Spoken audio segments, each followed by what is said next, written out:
दादा मतलब ये अचानक कमर्शियल गैस सिलेंडर की जो सप्लाई है वो ठप है, ऐसी कोई सूचना मिल रही थी आप लोगों को या फिर ऐसे कुछ रीजन नहीं बताया नहीं, गया आप कोई लोगों सूचना पहले से कोई सूचना नहीं था।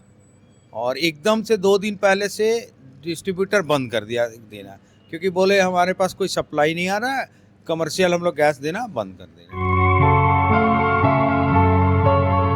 को? अंदाजन सर कितना नुकसान होने वाला है, खास करके रांची की अगर बात करें? रांची तो करोड़ों करोड़ का नुकसान होगा, लाखों लेबर काम करने वाला सब बैठ जाएंगे।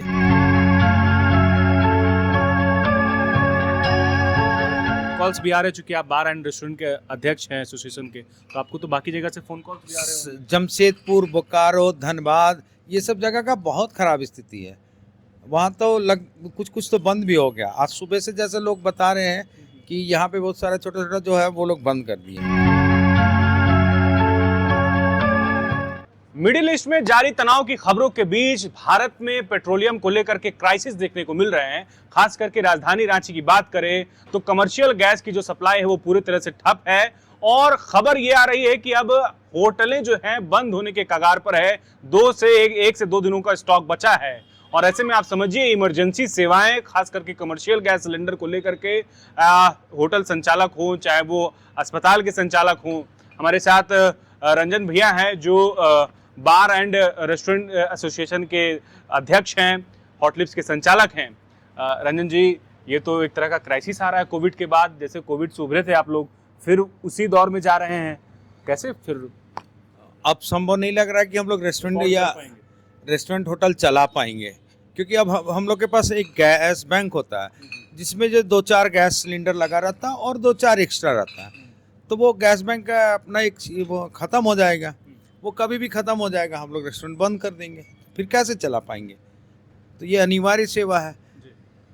तो अभी शादी ब्याह का लगन का टाइम है, ऐसे में केटरिंग का काम भी होता है, वो केटरिंग भी पूरी तरह से प्रभावित हो जाएगा। और अब तो हम लोग जितना भी केटरिंग का ऑर्डर या जो भी लिए हैं, अब तो हम लोग हाथ खड़ा कर दिए कि आने वाला दिन अगर आपका केटरिंग, हम लोग अगर गैस का प्रॉब्लम ऐसे ही होगा, हम लोग केटरिंग नहीं कर पाएंगे। तो भारी समस्या की ओर हम लोग बढ़ रहे हैं फिर एक तरह का। हम लोग कल से ना बहुत ही ये में है कि अब आगे क्या होगा। इतना अभी कोविड से जस्ट हम लोग बाहर ही निकले थे, ठीक उबर ही रहे थे और इस तरह का आ गया तो रेस्टोरेंट सब बंद हो जाएगा, सारा स्टाफ बैठ जाएगा, फिर हम लोग का वही स्थिति हो जाएगा। दादा मतलब ये अचानक कमर्शियल गैस सिलेंडर की जो सप्लाई है वो ठप है, ऐसी कोई सूचना मिल रही थी आप लोगों को या फिर ऐसे कुछ रीजन बताया नहीं नहीं, गया आप कोई लोगों सूचना पहले से कोई सूचना नहीं था। और एकदम से 2 दिन पहले से डिस्ट्रीब्यूटर बंद कर दिया देना, क्योंकि बोले हमारे पास कोई सप्लाई नहीं आ रहा है, कमर्शियल हम लोग गैस देना बंद कर दे रहे हैं। एकदम से बंद कर दिया गया। को? क्या आप देख रहे हैं राजधानी रांची में, चूंकि कमर्शियल गैस पर निर्भर है, चाहे होटल हो, अस्पताल हो या रेस्टोरेंट हो, तो ऐसे में कैसे आप लोग क्या सरकार से अपील करना चाहेंगे? आज से कल में आपको पूरा असर दिखने लगेगा इसका। मैक्सिमम शटर गिरना शुरू हो जाएगा और हॉस्पिटल, गेस्ट हाउस, सरकारी गेस्ट हाउस, हमारे अंदर बहुत सारा सरकारी गेस्ट हाउस का हम लिए हुए टेंडर, उसमें भी बंद हो जाएगा, वो भी आजकल में बंद हो जाएगा। अब वहाँ तो इतना प्रॉब्लम हो रहा है कि आज से ही हम लोग को फेस करना पड़ रहा है। कारण पता चल पाया कि ऐसा क्यों हो रहा है? नहीं, ये लोग तो बोल रहे सप्लाई ही नहीं आ रहा है, जो डिस्ट्रीब्यूटर है वो बोल रहे सप्लाई ही नहीं आ रहा, तो हम लोग कहाँ से देंगे?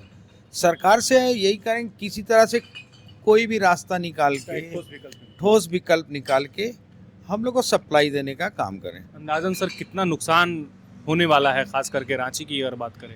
रांची तो करोड़ों करोड़ का नुकसान होगा, लाखों लेबर काम करने वाला सब बैठ जाएंगे। मतलब फिर जो है कोविड में बेरोजगारी का दौर, अब जितने स्टाफ काम कर रहे हैं, जिनका रोजी रोजगार चल रहा है, उन पर भी मतलब एक तरह पूरी तलवार तरह लटक से रहा है।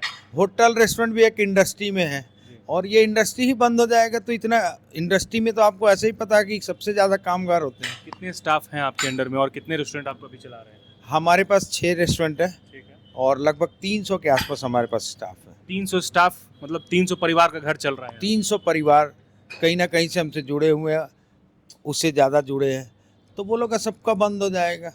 अब हम लोग कितना दिन खींच पाएंगे वो देखना है। वैकल्पिक व्यवस्था में हम लोग कोयला का भी व्यवस्था करना चाह रहे हैं, मगर कोयला से रेस्टोरेंट नहीं चलता है। वो पहले का जमाना ढाबा और वो तो है नहीं कि रेस्टोरेंट चला अब लेंगे। लोगों को टाइमिंग का प्रॉब्लम है, लोगों को सब कुछ तुरंत चाहिए। तुरंत चाहिए और वो अब संभव नहीं है कि वैकल्पिक व्यवस्था पे भी हम लोग सुबह से हम लोग प्रयास कर रहे हैं कि कोई वैकल्पिक डू एंड डाई वाली स्थिति है, बिल्कुल नहीं मिला तो ठप कहानी। एकदम बिल्कुल यही स्थिति है। और आपको आज से कल में दिखना शुरू हो जाएगा। आज रात में हाँ बहुत जगह तो बस लास्ट सिलेंडर में जो गैस बचा है वही चल रहा है। फोन कॉल्स भी आ रहे, चूंकि आप बार एंड रेस्टोरेंट के अध्यक्ष हैं एसोसिएशन के, तो आपको तो बाकी जगह से फोन कॉल्स भी आ रहे हैं। जमशेदपुर, बोकारो, धनबाद, ये सब जगह का बहुत खराब स्थिति है। वहाँ तो कुछ तो बंद भी हो गया। आज सुबह से जैसे लोग बता रहे हैं कि यहाँ पे बहुत सारा छोटा छोटा जो है वो लोग बंद कर दिए हैं। चलिए कम समय में, चूंकि बातें बहुत लंबी हो जाएगी, खबर यही है कि अगर समय रहते ठोस विकल्प नहीं निकाला गया, कमर्शियल गैस सिलेंडर की सप्लाई अगर नहीं शुरू की गई, तो ऐसे ऐसे ना जाने कितने रेस्टोरेंट्स और कितने होटल्स, कितने हॉस्पिटल्स जो हैं वो उनमें शटर गिरने के कगार पे आ जाएंगे। और समझिए कि इन तमाम जगहों पर काम करने वाले वो सैकड़ों लोग जो रोजमर्रा की जिंदगी पर निर्भर हैं, उनका रोजगार छिन जाएगा, ठीक उसी तरह से जब कोविड के दौर में आप लोगों ने फेस किया था। तो मेरी यही अपील है और देखना यह है कि अब कमर्शियल गैस सिलेंडर को लेकर के क्या नया ताजा अपडेट आता है और इसका क्या ठोस विकल्प निकल कर आता है। सहयोगी बीके के साथ न्यूज़ 11 के लिए अल्ताफ सिद्दीकी, रांची।